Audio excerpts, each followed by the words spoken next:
Hi guys, welcome to the channel. I'm gonna explain to you how I upholstered this channel ottoman. So right now you can see me stapling the gun on an angle. It makes it a lot easier to take it off back instead of using a regulator to take it off.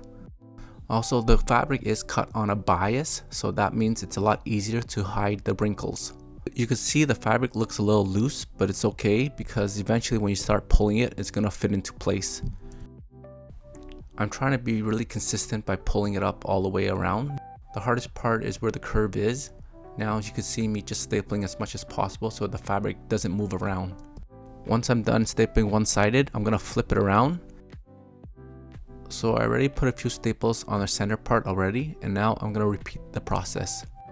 Since I already stapled the fabric on the other side already, you can pull the fabric a little tighter now.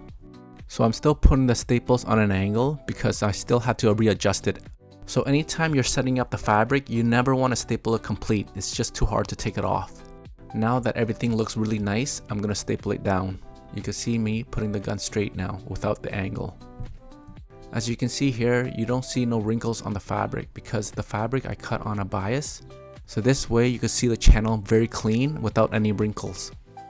Now I'm working on the top part, and the side of the band I did cut on a bias as well.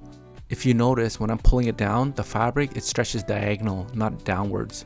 Even when I'm working on the top part, I'll be putting the staples on an angle so it makes it easier to take off when I'm readjusting it. Once I like how it looks, I'm going to flip it on the other side and I'm going to staple it down again. So every time I'm pulling it, I'm making sure the stitching on the other side is consistent. See, if you notice here, I'm pulling it, but the fabric is running on a diagonal. It makes it a lot cleaner and you won't see no wrinkles or pleats.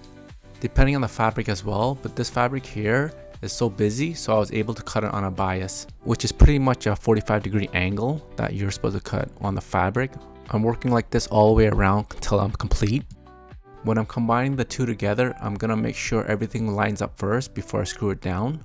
So pretty much the leg is the exact same thing as the top part, so I already stapled that and now I'm just gonna screw it in.